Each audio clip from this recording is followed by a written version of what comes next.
Hello, everybody. Welcome to What Would Your Ideal World Be? A new podcast which examines many important people and the important things in their lives, what they think about most current trends at the moment, what they think about certain subject matters, and of course, what their ideal world would be.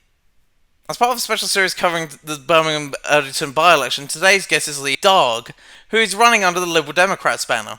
He has previously stood for the party in a different Birmingham seat, that of Ladywood, in the general elections of 2017 and 2019, and was a candidate for the party also in the 2019 European elections in Britain, standing in the West Midlands region. He currently works in the rail industry in that area.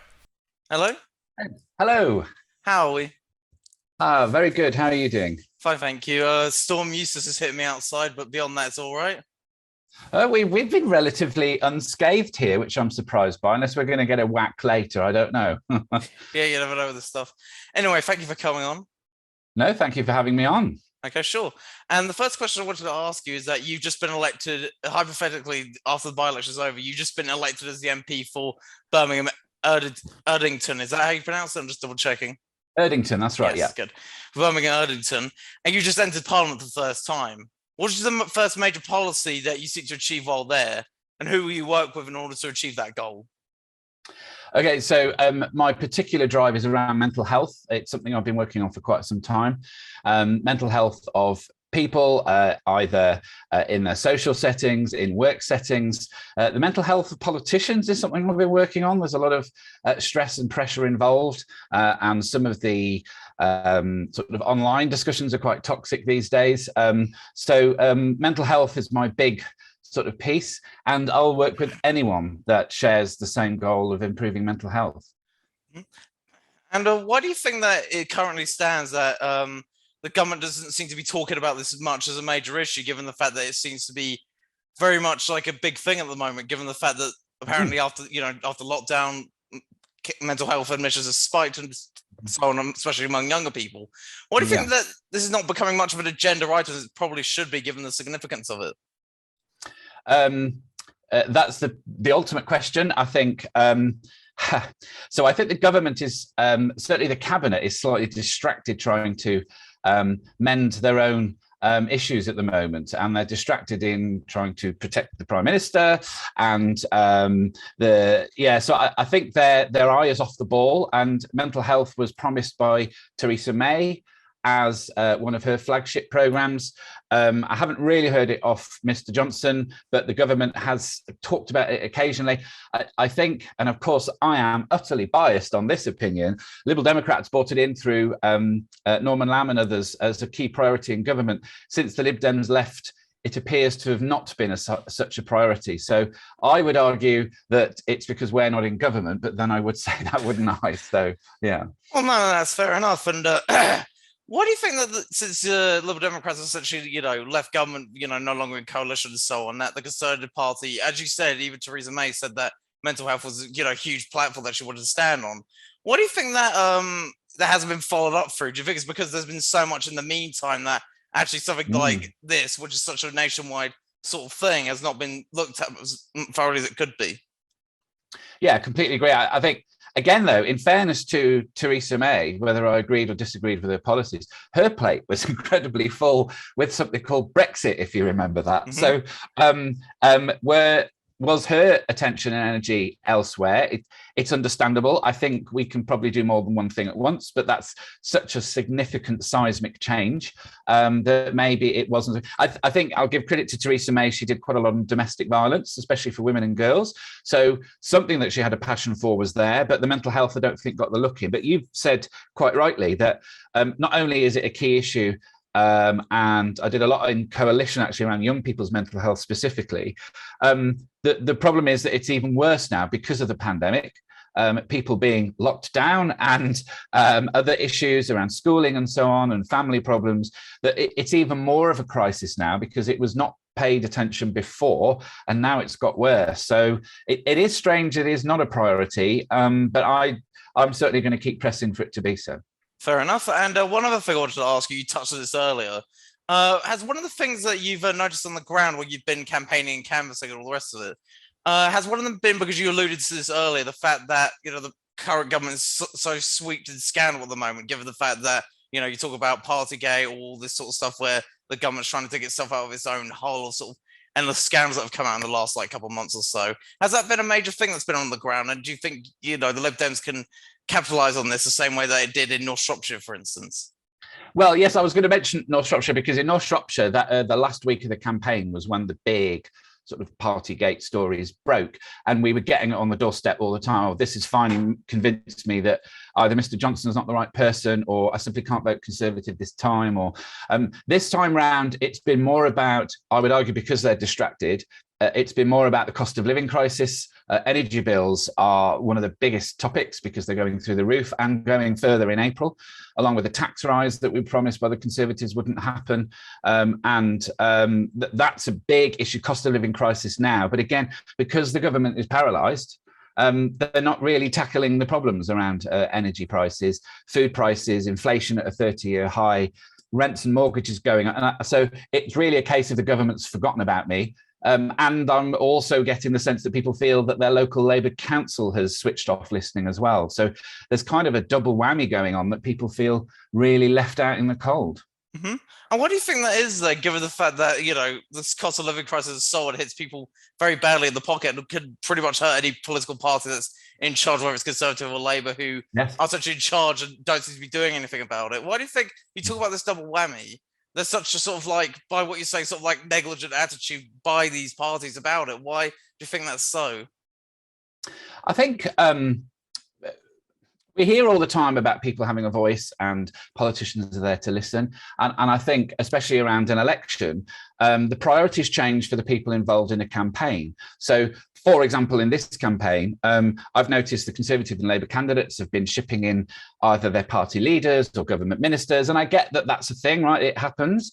But I've been more interested in talking with community groups and groups trying to save green spaces like Shortheath Fields. And I've got an event coming up in just over a week where I'm going to go to a community centre and I'm going to have no scripts, no policy booklets. I'm going to have no speeches. I'm going to stand there and get grilled by the audience on whatever matter they want. And that's what I've really focused on, because people feel things are being done to them or they're being spoken at. So I'm really key that you've got to be in the community and allow them to say what they want to say and take action. So that's what I think people have felt switched off, because they're screaming for help and nobody seems to be listening. Mm-hmm. So no pressure then with the no script thing, I suppose. But the next thing I wanted to ask you is that why have you decided to stand in this by-election? To make sure that people get a choice that isn't just the old red or blue team, the tired old fight. And Liberal Democrats across the country. Admittedly, this is not quite the same as North Shropshire and Cheshire and Amersham. I accept that fully. But we've seen the Liberal Democrats are very much on the increase. Loads of council seats across the country, including some, again, last night that we won.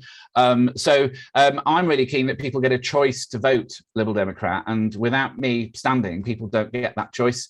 And what that means is for those who want to vote for me or the Lib Dems, they don't get that choice and they probably stay home, which further turns people off politics because they think, why bother? So really important that everyone has a choice. Mm-hmm. And why do you think that there is such a sort of like move of support towards your party? Do you think it's because of, in part, increased support for some of the policies or apathy towards the major two parties, or do you think it's a mixture of both? Yes and yes. I think it's a mixture of both. I think that people are beginning to see that there is an alternative to have to the tiled old blue-red team all the time. Indeed, the Conservative and Labour Party would like it to be just about them all the time. But also, it's the policies around, especially through COVID, liberalism. I'm mostly what you would call a classical liberal. Liberalism is about empowering people and their communities. We want to see power given to the most local levels. That's away from Westminster, which is in the opposite direction now. For this current government, and Labour historically have always wanted to centralise. We want to see people given opportunities for their healthcare and their education, and they don't feel they're getting that at the moment. So liberalism needs to be spoken about more, including by my own party, that it empowers people and communities to live their lives the way they want to. And I think I feel that people are beginning to see that message. Mm-hmm. And what is being, you talked about it, you talked about this in part. What does being a classical liberal mean to you, or just like how would you define being a classical liberal, if you don't mind? Because some people might not be as into politics, of course, whatever. No, it's a great question, because I argue this within my party, that we talk about liberal values, but then we perhaps don't really spell out what that means for people. So people are unsure. But what it means is making sure that, for example, if you're a politician that's a liberal, you're rooted in part of the community. You're not just there occasionally or there for a photo shoot. You're actually meant to be part of the community. And it's making sure that down to the street level, down to the household level, that people get to live their lives the way they wish to. There's a social element for liberalism, and that we don't want them to cause harm to other people in the community. So there's a community aspect. But of course, then we have each of us is in a different part of different communities. There isn't just one whole community. I don't believe, for example, in the socialist ideal where everybody should really be the same, because we aren't the same. We all have our own wants and needs. And so liberalism is about empowering people to live their lives the way they want to, and making sure communities are working together well. Mm-hmm. And do you think that's one of the major reasons that people are turning to your party more in droves, is the fact that the party is a lot more ideologically defined, as opposed to the Conservatives or Labour that seem to be sort of trying to appeal to everybody, but at the same time appealing to nobody? Yes, I think that's the danger. And for the parties seeking to form government on their own, that they think they have to appeal to everybody, because by definition, as you've really touched on, they can't. And I think it is that case of, well, if my life, the average public member, if my life is not the way I think it should be, I need a party to represent me doing what I want to do with my life. So one of the big things we did in government financially, which was opposed by the Conservatives and now they claim it's their policy, was increasing the threshold at which people pay income tax, because we believe that the best person to decide how to spend your money is you. We need money for government on schools and hospitals and roads and so on. But we raised the income tax threshold. Now, interestingly, all parties talk about that because we introduced it. So there's economic benefits, but schools, hospitals, you need decent healthcare, you need decent education, because health and education are kind of my big two topics. Because if you can't get a good education and you don't have good health, your life chances are impeded straight away. So they're really core values for me. Mm-hmm. And the next question I wanted to ask is that, given that you have previously stood in Birmingham seats before, both in 2017 and 2019, what have you learned from those previous runs that can help you to win this time round? So the big lesson I've learned from politics is I have a bit of a phrase that it shouldn't be about I and me, but us and we. And that's both within the party. So I can't do things on my own. I can't do everything on my own, but I shouldn't be doing. I should be hearing about different experiences, and lots of people have got different skills. So running a campaign is very much about building a team. Yes, I'm front and center, and literally and figuratively, I'm the loudest voice in the campaign. We're put front and center, but it's important that you have a team around you. But that also, again, goes to the community. As an MP, I can't do everything on my own. I need to make sure that I'm learning more and more as I'm doing this campaign, but also if elected, the key priorities for people, because often they can be, different to my priorities. So I need to be hearing from people regularly what their priorities are. So it's very much about making sure that whilst I'm very clear on what I think I know and what I believe, I need to have that challenged as well. Mm-hmm. And when you've been campaigning and canvassing, what have been the biggest issues that you've encountered on both of the doorstep? You touched this earlier, but anything more general? Is there been any other issues that you've encountered either on the doorstep or just general campaigning? What have been some of the biggest issues that people have raised to you, some constituents? Yes. So the two we kind of touched on before, cost of living crisis, that's not just energy prices, it's food as well, and clothing and travel. HMOs, exempt housing, is a huge problem. It is across many cities across the country, but there's a particular area in a part of Erdington called Stockland Green, which has had a massive increase in these HMOs.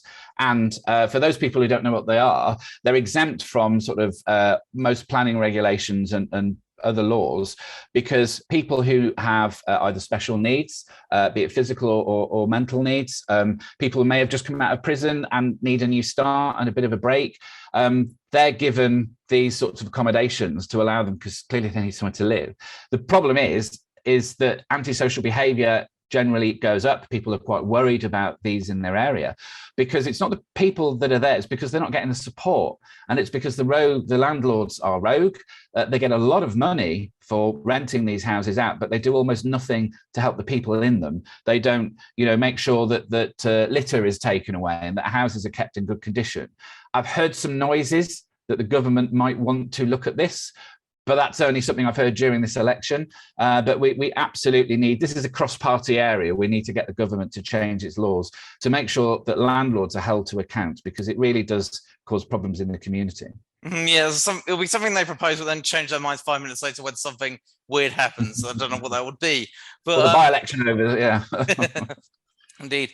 The next thing I wanted to ask you is that, and we've already touched on this a little bit, is that as a Birmingham resident, what are the biggest challenges that the city currently faces in your eyes, and what could the government do to help aid them, especially under the guise of Prime Minister Boris Johnson's levelling up agenda, so-called? Yeah, levelling up. I'm still waiting to see more details about levelling up, certainly how it will help Birmingham. Erdington High Street, for example, has long been in desperate need for investment, and it's just not being given the attention it needs.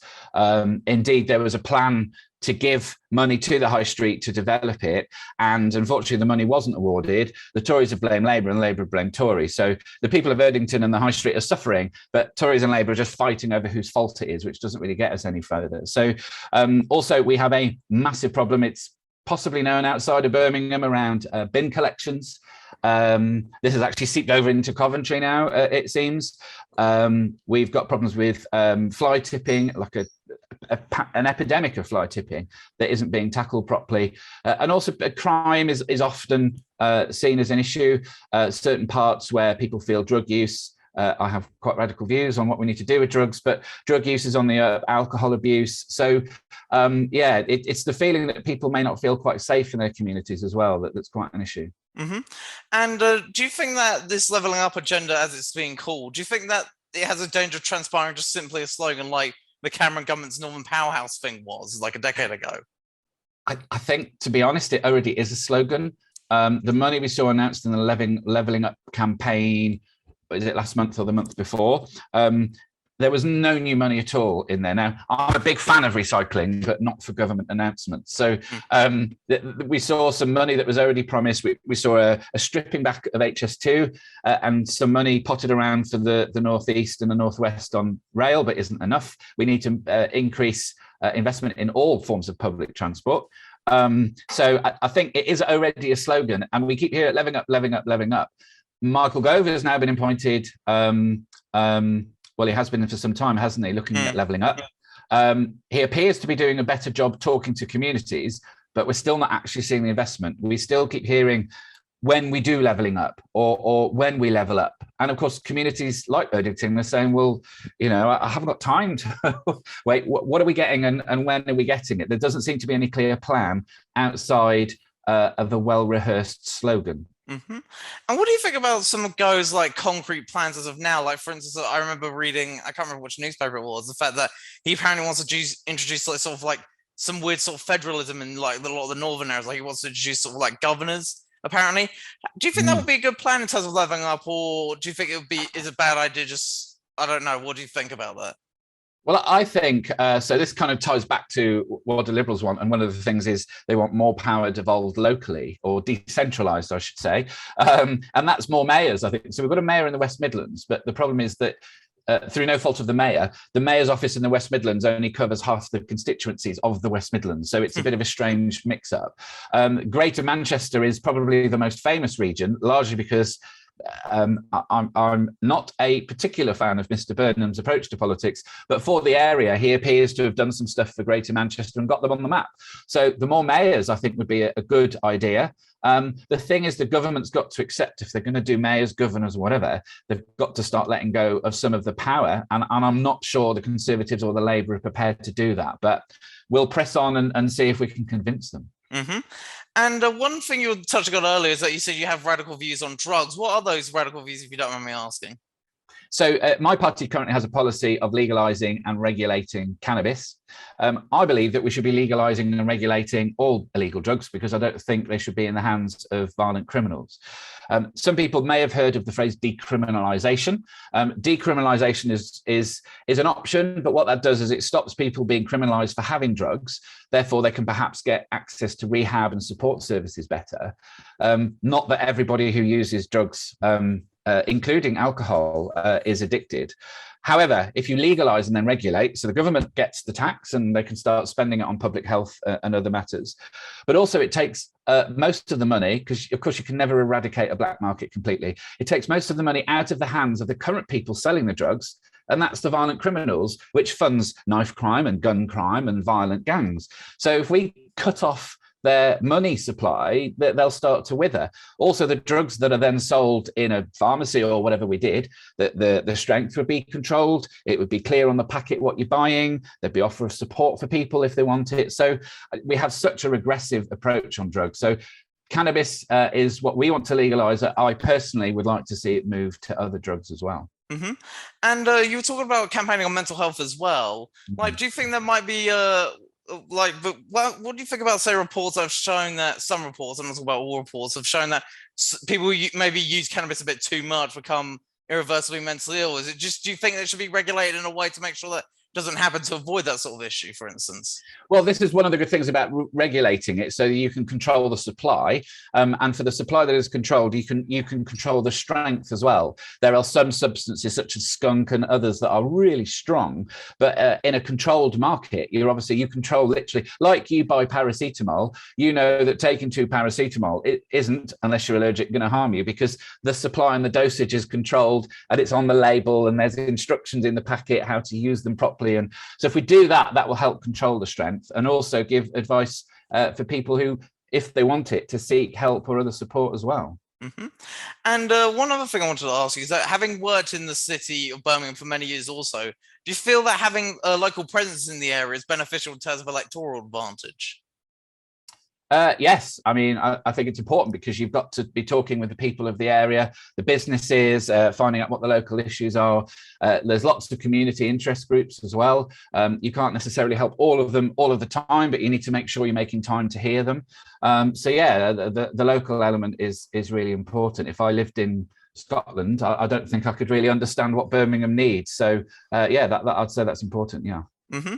And on there, how's the city, for you, given living in the city all your life, if I'm not mistaken, how has it changed, if you don't mind me asking, in a more broader sort of philosophical sense? Like, how's the city changed, and do you think it's gone for the better or for the worse? And if it's for the latter, who do you think is responsible for that?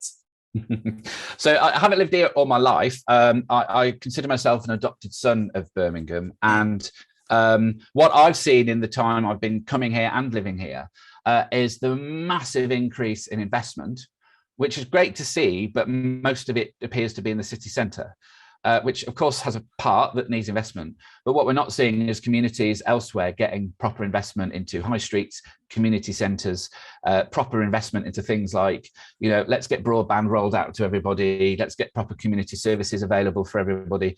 So too much of it is put into the city centre. And I think what that's done is it's caused some people to not feel part of Birmingham if they live a couple of miles outside the city centre, because they see it as very different. So I love the city. I think it's really vibrant. It's, to me, it is multicultural, but in that that's from the shops and the cuisines and the people you talk to. And, so I think that's great. But I would say that people perhaps feel a bit of a lack of identity. If you go outside of Birmingham and say, what does it stand for?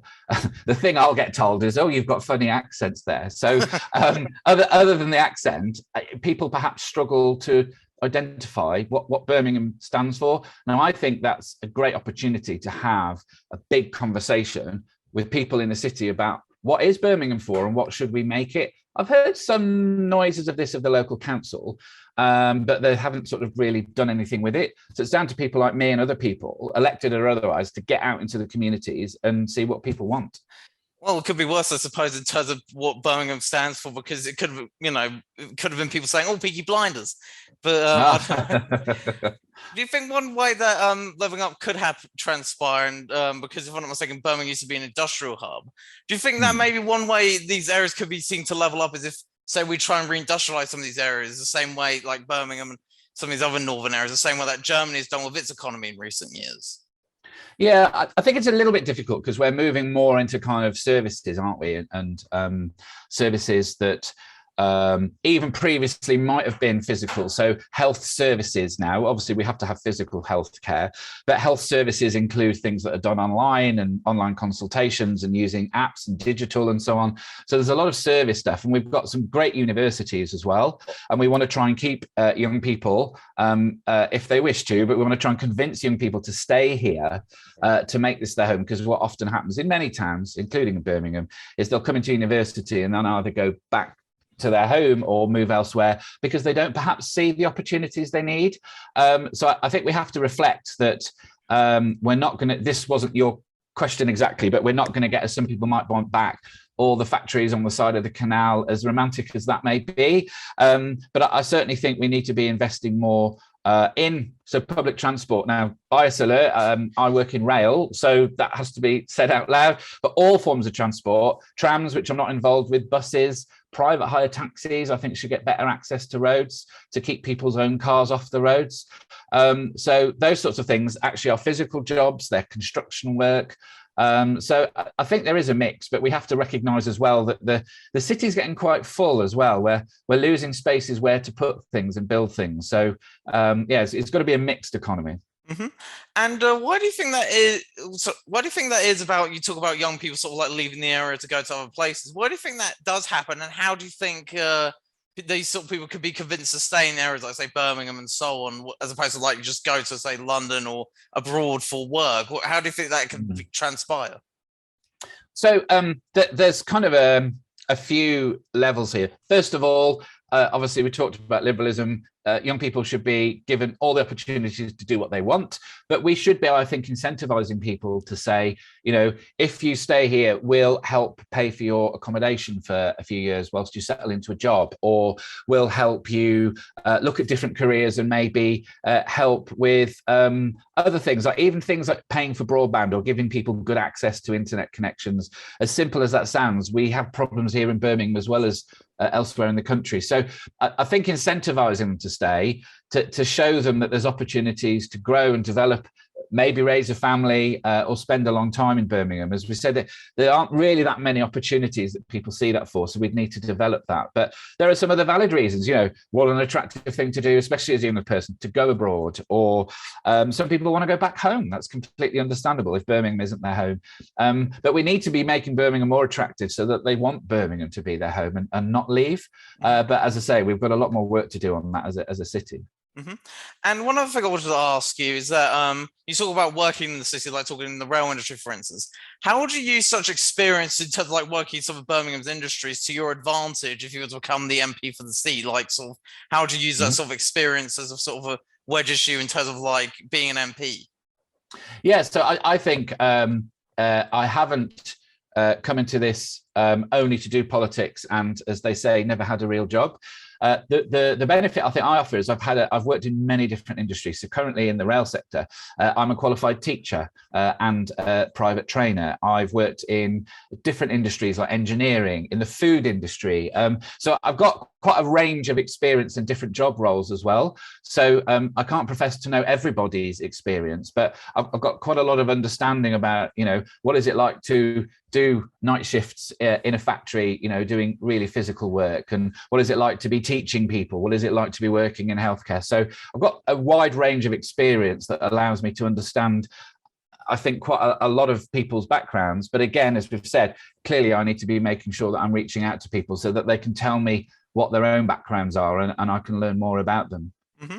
And do you think one of the reasons for some of the apathy towards the major two political parties you talked about is the fact that not many of them have had experiences, we would say, in the real world? Like, a lot of them just go for university, become sort of like maybe work in government or parliament, and then just go being an MPs. They've never had, say, like a 9 to 5 job, for instance. Do you think that's part of the problem? And do you think that sort of problem is only getting worse or better? Yeah, I think so I think it's getting a little bit worse in that once people are elected or in the Westminster bubble. So I'm not currently elected, but I'm part of the Westminster bubble, as they call it. I was actually talking to a friend the other day about this. He was talking to me about, well, how do you make sure your head doesn't get stuck there and not see the outside world? And I think that's really important. I, for example, would be seeking, if elected in Erdington, to be doing more what we call constituency days. Now, work in the House of Commons is important. You want to amend or pass legislation or make changes to government policy. But it's also the case that Friday is typically seen as constituency day. Everybody comes back and so on.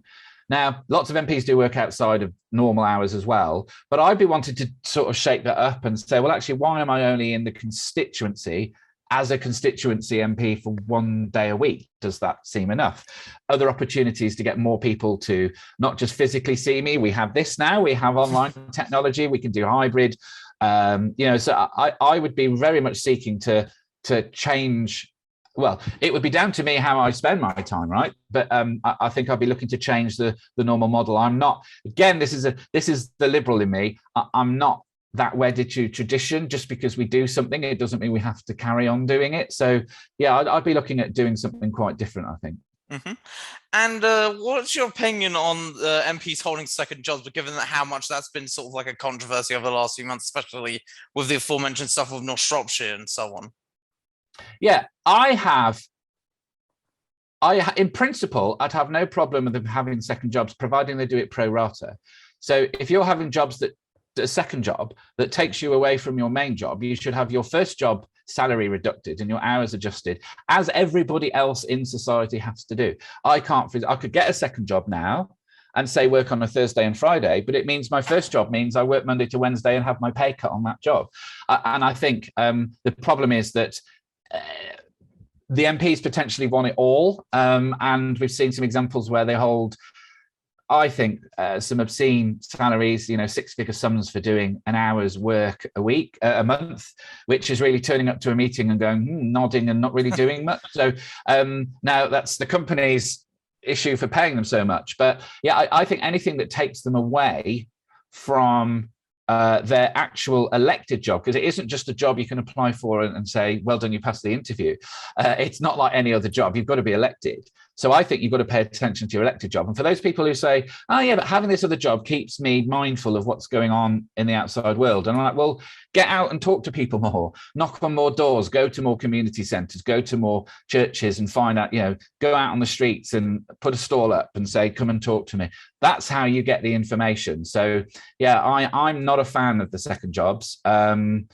I'm sure they've got enough money, some of these people, but they always want more, I think. And that's what people tell me as well. So no, I'm not supportive of second jobs like that. Mm-hmm. So yeah, not supportive of the culture secretary as she stands now, going on like I'm a celebrity, whatever it was 10 years ago, for instance. Yes, well, man, there's so many places we could go with that, isn't there? Indeed. And the next question I wanted to ask was on the subject of Jack Dromey, the former MP for the Sea, who sadly passed away, I think it was in January.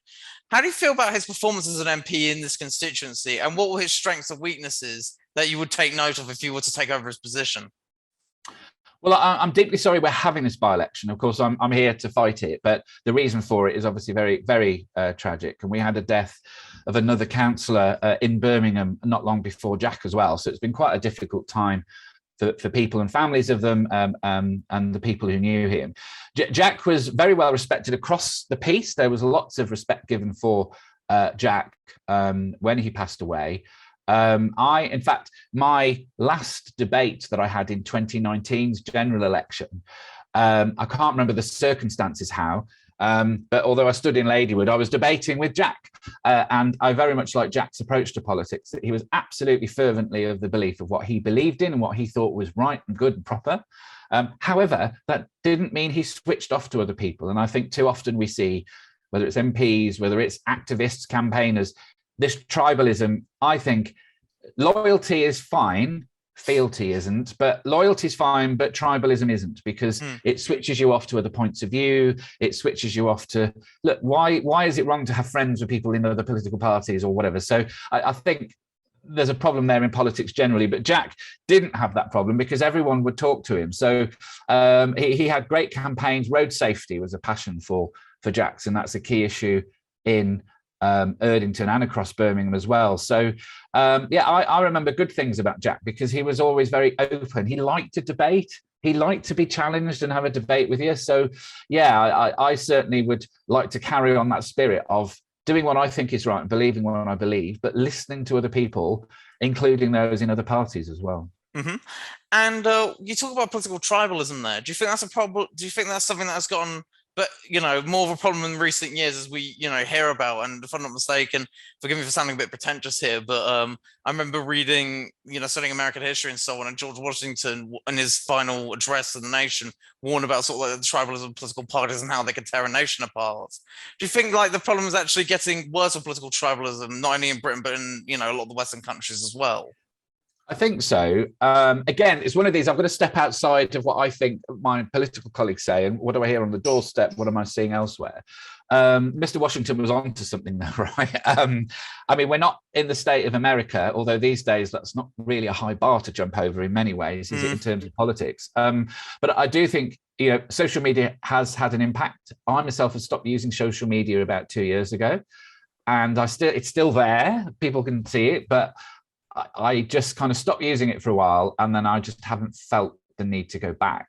I like debates and interviews. I like talking to people and having discussions and arguments. So I think social media is part of the problem. It isn't the root of the problem because humans were already difficult to start with, but social media has helped expand it. I'm very much in disagreement with my former party leader, now equal president of Facebook, or whatever it is that social media kind of isn't really the problem because it's human activity. Well, human activity is a problem. Tribalism goes back to when we used to literally live in tribes and war for food and caves to live in, but we have brains that can think and reason, hopefully, and have discussions and work together. Look, how do we build cities like Birmingham?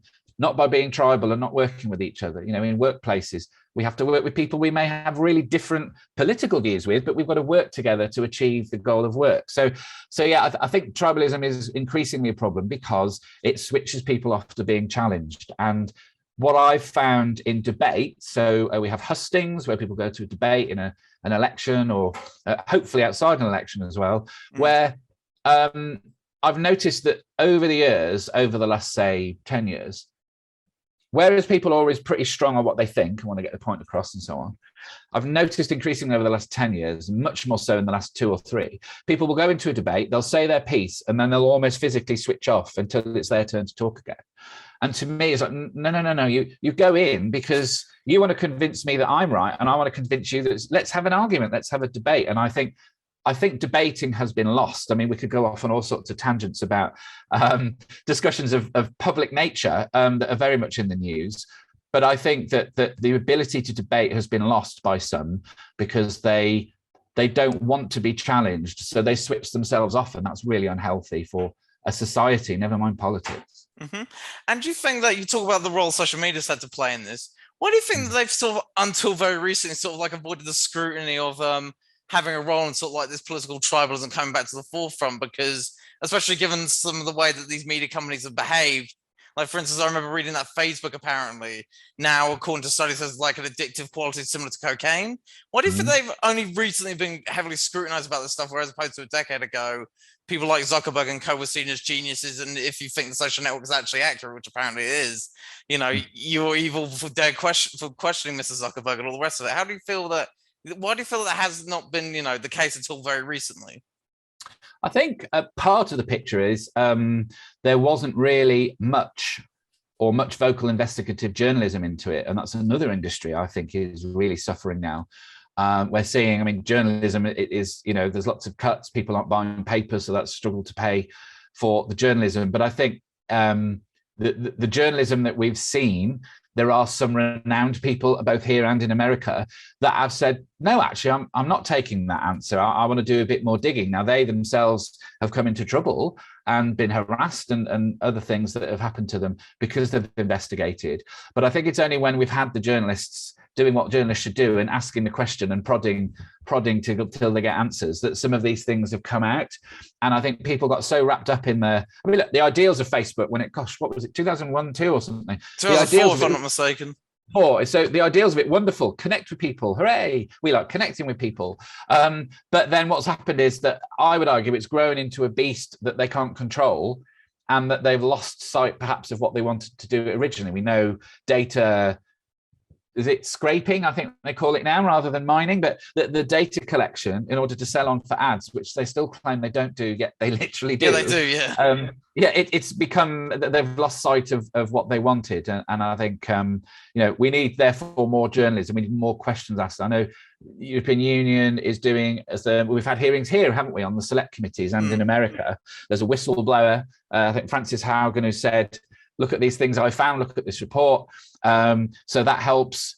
We've got to be asking more and more questions, but it kind of links back to, but if we're sticking in our own tribes and stuck in our Twitter echo chambers, we're not going to ask or listen to questions. So there's a bit of a push and pull there, but we need more questions out in the open. Mm-hmm.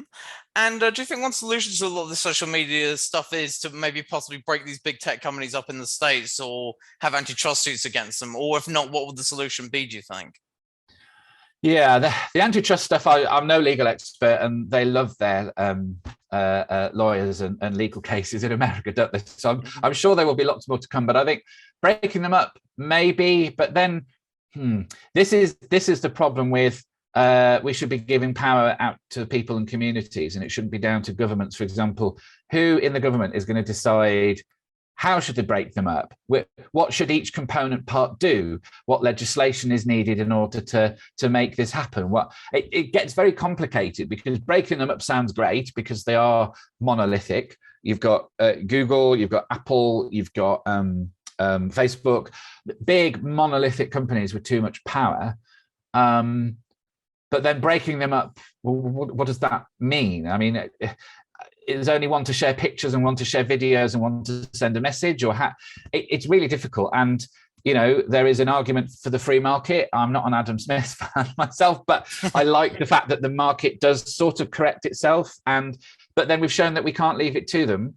But then I don't want the danger of governments coming in. I mean, at what point do we say, well, actually, the government's going to have a look at what you might be able to say on Twitter? I mean, that is not what I mean. Inciting, violence and whatever, all of that is covered under existing legislation. But I don't want to see a government department for the correction of tweets, for example. So I think it's a bit of a thin end of the wedge. At what point does it become, we'll break it up, what does that mean? And then we'll start fiddling around. I'm uneasy with it, but I've yet to hear what breaking up means. But so that not really an answer to your question there, but I think that's right. Yeah, I don't know what breaking up means. Somebody would have to show me what that means, and then I could perhaps get behind it. But we certainly need to be doing something different. Sure. What I was referring to essentially is like similar to what in the early 20th century, what Theodore Roosevelt did in the States when he broke up essentially a lot of these big oil companies. Otherwise, it became monopolies. And admittedly, we can't do anything over in Britain, obviously, because they're based in America. So there's that as well. And the next thing I wanted to ask you on political tribalism, really, speaking of which, is that given how the seat you're running in is a safe Labour one and has been since 1974, how do you plan to win over voters to your side, from Labour voters in general? So I mentioned earlier that people are telling me, and I'm very much getting the feeling that people are a bit tired of the old red, blue, red, blue, red, blue, and they're kind of looking for something different. But it's about making sure, again, I'm in the community listening to what people's priorities are and making sure that they're recognised and feel valued for that. But it's also that it is very much about making sure it's a local element. And I know that's an easy thing to say, and a lot of people will say it. But I've seen lots of shiny, visits from ministers, visits from party leaders for the two main parties. And the problem is that my response has been, well, actually, it's not about this minister. It's not about your leader. It's about what's happened to the people of Erdington. And they've got lost in the shuffle because they're more interested in the photo shoot that they can get. And a headline in a paper. We all want headlines, but only if they have value for the people that you're trying to represent. So it is traditionally a safe Labour seat. The Conservatives have been catching up over the last few elections, and indeed Bobby Alden, who's standing this time again, has been the person creeping up to as it was Jack. So it's quite close for them, but locally, Labour are in complete turmoil over the bins crisis, over people feeling not listened to by the council, and the Labour candidate is a councillor. So questions to answer there, but also Bobby Alden's a nice guy. He's a councillor. He does lots of work in the community, but his party is in dire straits at the moment. So, it's I could say it's all to play for, because we genuinely don't know what's going to happen.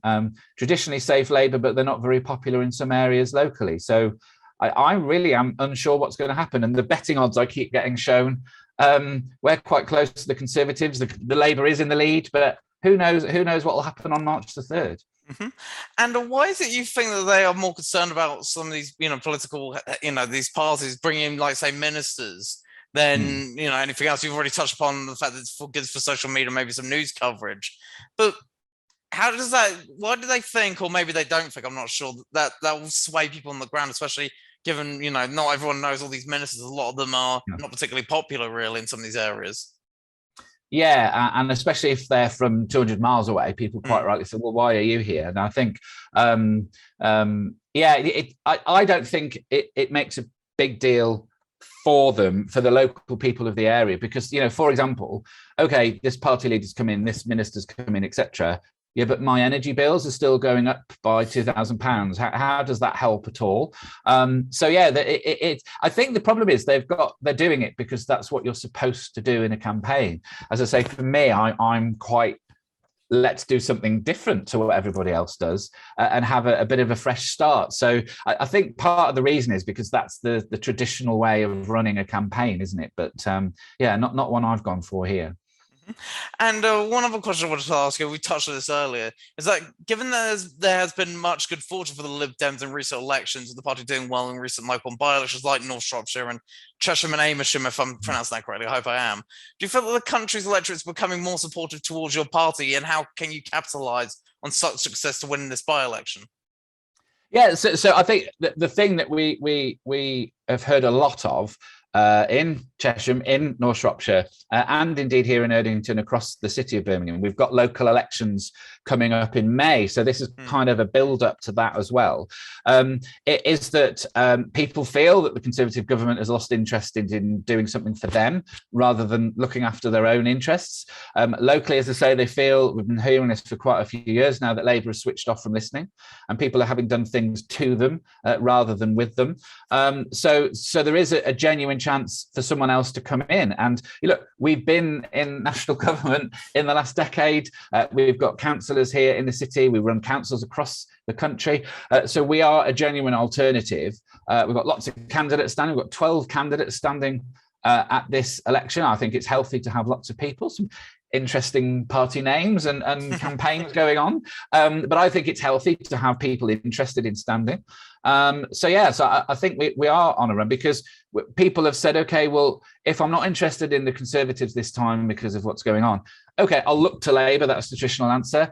And I'm being told, but I'm not really hearing anything that's on offer. I don't understand why what is it they're going to do for me? And they come to the Lib Dems, and we're the ones going, well, actually, we're out all the time talking to people, and that's what people seem to want. One of the other things I wanted to ask you as well is that if you talk about, like, local elections that are coming up, if the Conservative Party do really badly in these local elections in May, do you think that could be the end of Boris Johnson? Because one thing that people keep hearing is the fact that if he loses this, it's essentially the last straw that they'll take on him, because if he's seen as an election loser, then that's going to be the final nudge they need to shoot him out the party.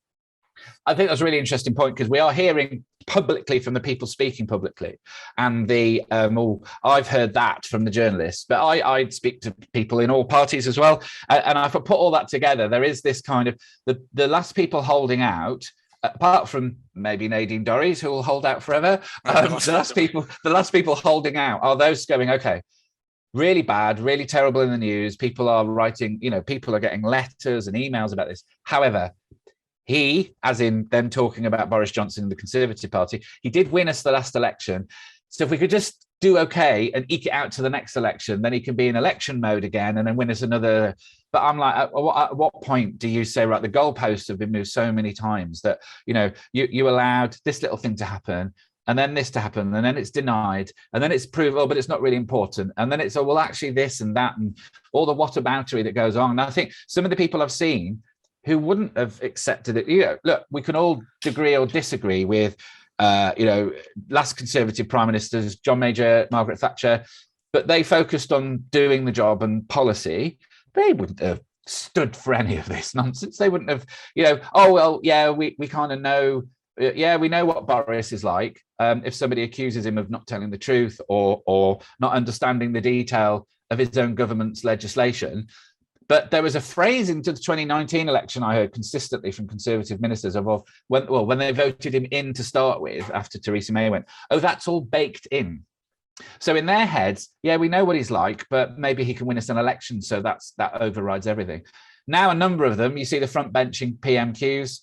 I don't really see Liz Truss nodding. I don't see Priti Patel agreeing with much that he's doing. They're all sat there stony faced. So I think they're all waiting now, as you've sort of hinted at, for the May elections. And if it's dire, I think the famous letters will go into Graham Brady. But do you know what, though? We're already in a sense of paralysis. There's many people I speak to in the Conservative Party who are like, really, another election? And that's making them go, as bad as things are, do I want another leadership election? What's going to happen with? So and in the meantime, we've got literally tanks and soldiers rolling up to the borders of Ukraine, and the Foreign Secretary recently was dismissed publicly by the Russian minister, which is very embarrassing because we're not being taken seriously nationally. We've got the cost of living crisis, all these things going on, and the government's trying to work out how to protect the big dog. It's very dispiriting. So that's why we need a new MP for Erdington who isn't in Labour, so they can challenge the local council, who isn't in the Conservatives, so can challenge the government and give people a fresh start and new hope. Mm-hmm.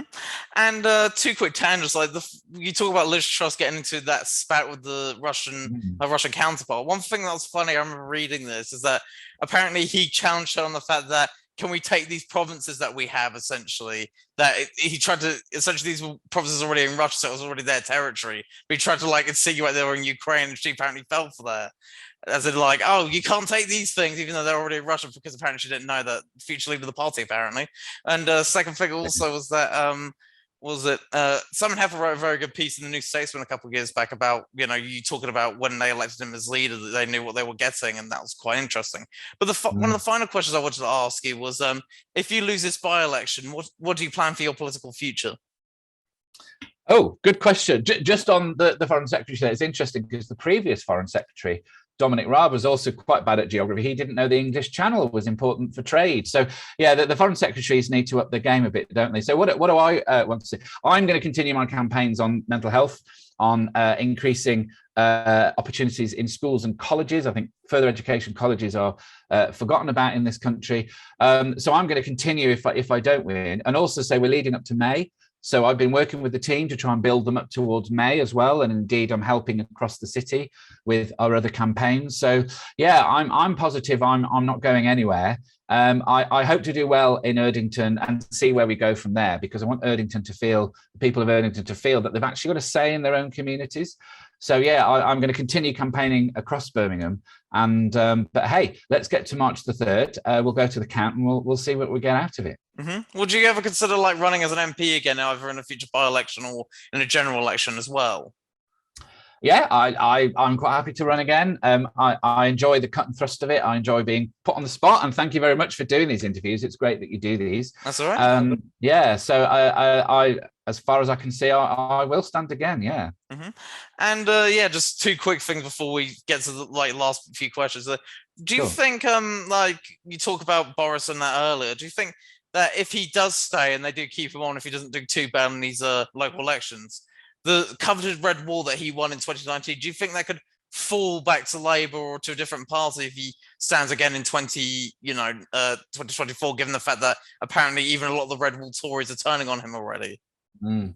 Yeah, the Red Wall is quite interesting because if you look at the history of the Red Wall, it's not quite what now the media calls the Red Wall, but the Red Wall we have, which is all the seats that flipped, as you say, in 2019. A lot of them are unhappy. They're looking and saying, well, look, you're even some of them are saying you've come to my area and said levelling up, you've left, and I don't understand what you've brought to me. So a lot of them are wanting the investment as they should fight for in their areas. A lot of people are thinking that if they can just limp on, Mr. Johnson is a campaigner. I don't necessarily agree with what his campaigning message is, but he is a lively campaigner. He's not a person that can run a government, but he does campaign well. So they're just, well, if we could just do that, get him in, then maybe we get rid of it. It's like, this is not a game of what you can do with your own party leader, is it? This is literally the prime minister of the country. So, it's a difficult thing to see, but if their own people are now shouting out, which, as you say, they are. Some of the mayors as well. There's a recent Labour and Tory mayors got together and said we're demanding stuff for our communities, as they should do. There's a big promise that Mr. Johnson will do things differently. Can any of us really change our approach? I don't think he can, but yeah, unfortunately, we're beholden to those 50 odd letters that we need to get in, and until that, he's going to carry limping on, which is very, very dispiriting. Mm-hmm.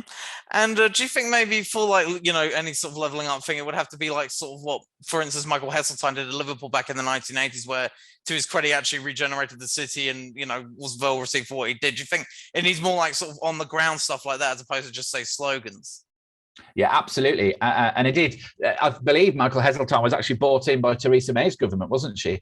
To look at, it wasn't called levelling up back then, to look at the investment like that. And he was later got rid of by, I think, Mr. Johnson. So, yeah, I think they're more interested in slogans. And it has to be, because the other thing, it's not just about the community, it has to be done with the community. And certainly here in Erdington and other parts of the country, what we find is that we're not getting, so here in Birmingham Erdington, I'll speak about, Labour are making changes to roads, they're making changes to how people get around the city, and they're not doing it with any consultation with people. So a road can physically change construction, or we've got this waste of money clean air zone that's been brought in that needs to be radically changed, and it's all done because somebody in the office in the Labour office in the council have said, let's do this. Well, hang on, what about the people of the community? So it's been a consistent theme I've recognised that people don't feel listened to and have the priorities actioned on. So it's very much something I want to change. Mm-hmm.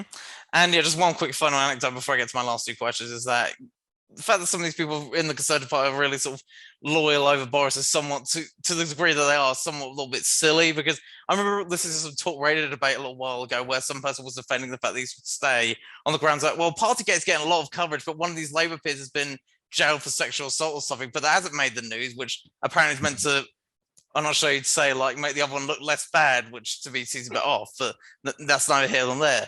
The next thing I wanted to ask you, and this is the title of the show, and I ask all my guests this, is what would your ideal world be?